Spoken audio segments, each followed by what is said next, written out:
Bem-vindos a mais uma aula de ciências. Na aula de hoje a gente vai aprender a respeito das aves.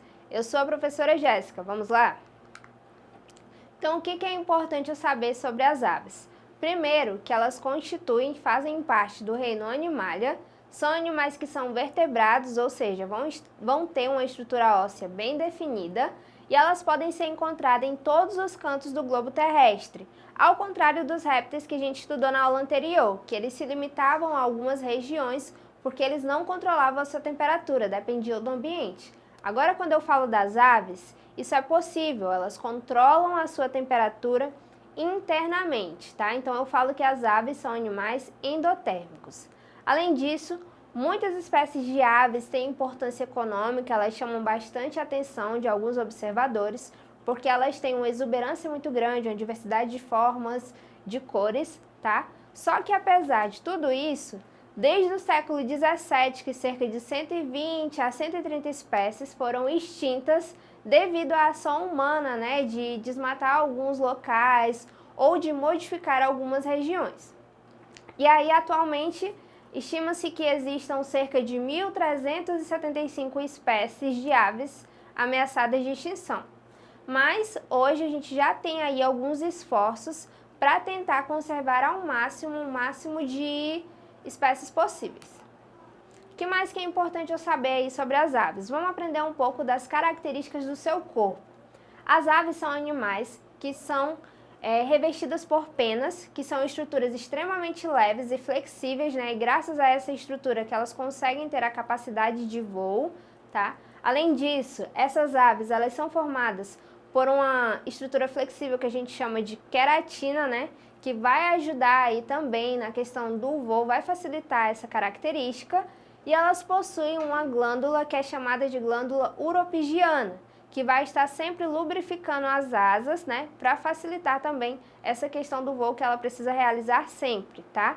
Mas, apesar delas terem penas e a capacidade de voo, a gente vai ver lá na frente que existem algumas espécies que, apesar de terem essa característica do corpo coberto por penas, não têm a capacidade do voo devido à sua estrutura óssea, que não é adaptada para isso. Mas mais à frente a gente vai entender o motivo.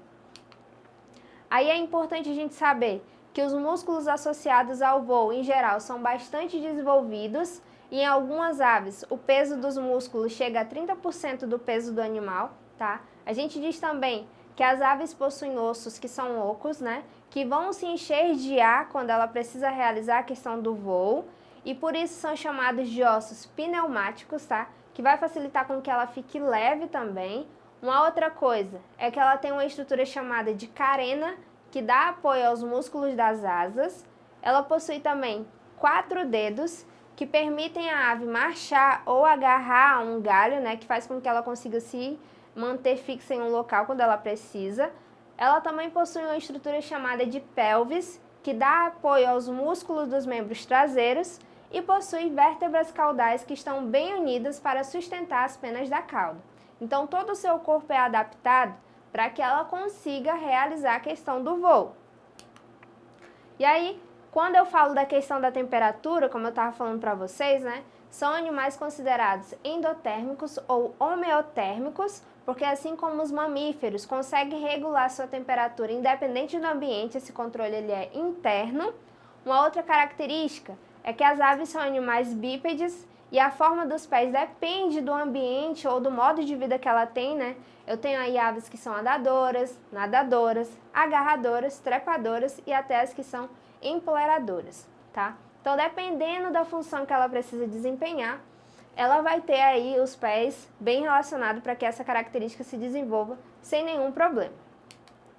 Além disso, como eu já falei a respeito, né, de terem ossos pneumáticos, que são ossos que são ocos e que se enchem de ar para a questão do voo, ela tem aí também uma saliência no osso do peito, tá? Que é chamado de externo, que é chamado de quilha também ou carena. E esses ossos são cavidades que ficam sempre cheias de ar.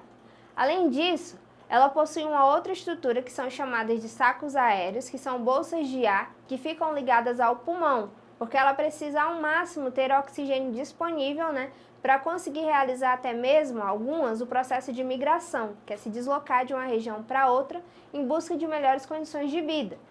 As asas são recobertas por penas e uma estrutura bastante interessante que as aves não possuem seria a bexiga. Por quê? Porque a bexiga é o local de armazenamento da urina. Então isso representa um peso. Então, para que ela não tenha esse problema, ela não vai eliminar a urina porque ela não vai armazenar, já que ela não possui bexiga. Então, o que ela vai eliminar? No momento que ela for eliminar suas fezes, ela vai eliminar um líquido pastoso, tá? Que seria aí o similar à sua urina, que não vai ser líquida como acontece com os outros animais. Além disso, eu posso classificar as aves em dois grupos. Eu tenho as aves que são chamadas de ratitas e tenho as aves que são chamadas de carinatas. As ratitas são as aves que não voam e as carinatas são as aves que têm a capacidade de voar. E por que isso acontece? Porque as ratitas, elas não possuem carena no osso externo e isso impossibilita a questão do voo. E o exemplo disso é o avestruz, a ema e o peru. Já as carinatas são todas as outras aves porque possuem essa estrutura bem desenvolvida, que é a questão da carena.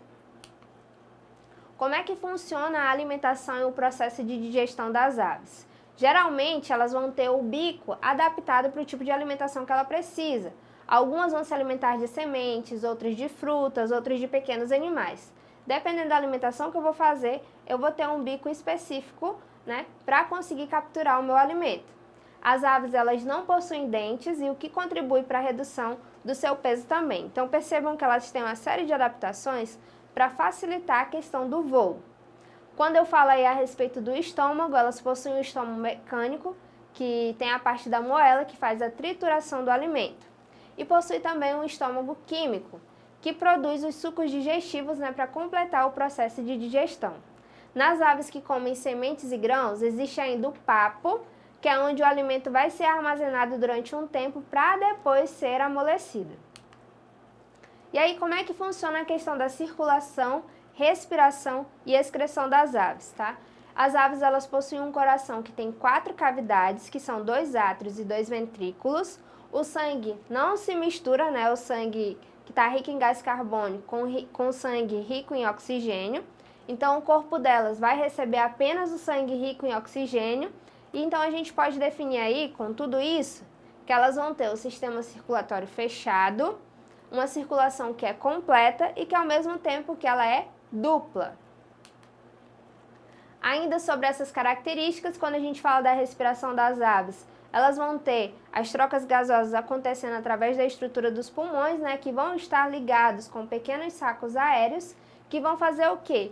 Vão estar acumulando ar que foi expirado pela ave, né, e vão bombear para o pulmão para aumentar ainda mais a sua eficiência respiratória e para que ela não tenha problemas durante o gasto de energia que ela vai fazer, né, de um local para o outro ali no processo do voo.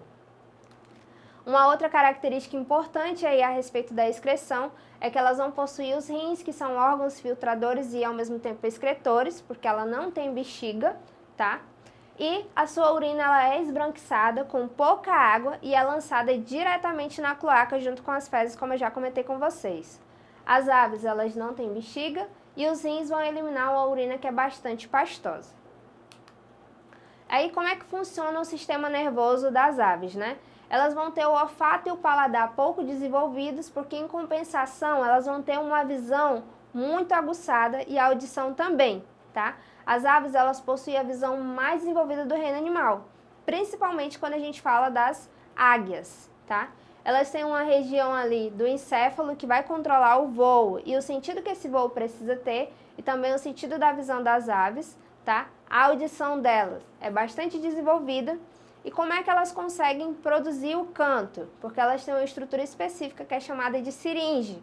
Como é que eu vou lembrar disso? Siringe, vocês podem associar a sirene. Sirene é aquela parte do carro que vai fazer barulho, né? Então, quem que faz a produção de sons é a sirene, tá? Que serve para marcar território, para atrair o sexo oposto, geralmente para atrair a fêmea, e para alertar que há algum perigo, né? Se eles estão em bando, vai alertar para os demais companheiros que tem algum predador por perto. E aí, a respeito da reprodução, a gente tem os sexos separados, então vou precisar da ave com os gametas femininos e da ave com gameta masculino. As aves, elas são ovíparas, né? A reprodução através de ovos. Uma outra característica importante é que elas vão ter comportamentos sexuais bem elaborados, né? Vai ter uma certa competição. Tem a questão lá do pavão, que é aquele que vai conseguir atrair a fêmea, é aquele que tem, né, as suas penas mais chamativas, digamos assim. Uma outra curiosidade e importância que as aves têm é que elas fazem a construção de ninhos com gravetas ou gramas, pelos ou penas, e um dos animais que são mais estruturados nessa questão é o João de Barro, né, que ele faz todo um ninho, faz até uma espécie de sala para receber o seu filhote, para ter todo o preparo. E aí, depois que tem o tempo de incubação, que vai variar de espécie para espécie, eu vou ter o processo de eclosão do ovo, que a casca vai se quebrar e o filhote então vai conseguir sair depois que a fêmea realizar também a questão de chocar os ovos, né, de deixar eles bem aquecidos. E sobre a evolução das aves, para muitos cientistas, elas surgiram provavelmente de um grupo pequeno de dinossauros carnívoros, e os fósseis indicam que alguns dinossauros possuíam penas. Entre os dinossauros que a gente pode citar aí mais próximo das aves, tem a questão do Velociraptor, que tinha um pescoço bastante alongado e móvel, tinha os pés com 3 dedos e tinha os ossos ocos, né? E os bicos das aves, como eu já falei também, contam um pouco de sua história evolutiva, né? De como conseguiram se adaptar a diferentes ambientes. E aí, para a gente fechar a nossa aula de hoje, a gente tem algumas questões para sintetizar tudo que eu falei para vocês aqui. Na nossa primeira questão diz aí: as aves apresentam algumas características peculiares, como a presença de penas, que funcionam como isolante térmico, além de auxiliar o voo. Marque a única alternativa que não está ligada a uma adaptação ao voo. E aí, o que não tem nada a ver com a questão do voo? Nesse caso aqui, nós estamos falando da siringe, já que a siringe vai ser uma parte do corpo da ave responsável pela produção de som, que serve para tudo, menos para o voo. Na questão 2 já fala assim: as aves são conhecidas principalmente pela capacidade de voar. Entretanto, algumas espécies não são capazes de realizar tal feito e recebem o nome de ratitas. Todas as aves abaixo são ratitas, só tem uma que não é. Qual delas aí que tem, né, a capacidade de voo? Nesse caso aí, a gente está falando, né, daquelas que não têm capacidade de voo. Aliás, a única que não voa, nesse caso aí, vão ser as siriemas. Já na questão 13, a gente tem aí o seguinte: nas aves, aparece uma característica que também é presente em mamíferos, chamada de endotermia ou homeotermia. E essa característica está relacionada com o quê? O que significa eu dizer que são seres endotérmicos? Nesse caso, significa que ele consegue controlar a temperatura do seu corpo internamente, o que está dizendo aí na letra D. A capacidade de manter a temperatura do corpo constante através do seu metabolismo. Já na 4, fala aí o seguinte: as aves são animais que não possuem dentes e, portanto, não conseguem triturar o alimento antes de engolir. A digestão mecânica nesses animais ocorre em uma porção do sistema digestório, que é chamada de... Nesse caso aí, nós estamos falando da moela, né, que vai ajudar no processo de trituração dos alimentos. Então, o que a gente tinha para saber de características das aves de uma forma bem geral, porque ainda tem muitas características para serem abordadas, seriam todas as questões que eu falei, de respiração, de excreção, de digestão. E aí, espero que vocês tenham compreendido. Vocês podem assistir essa aula mais vezes através da plataforma Eduque. Então, até a próxima aula!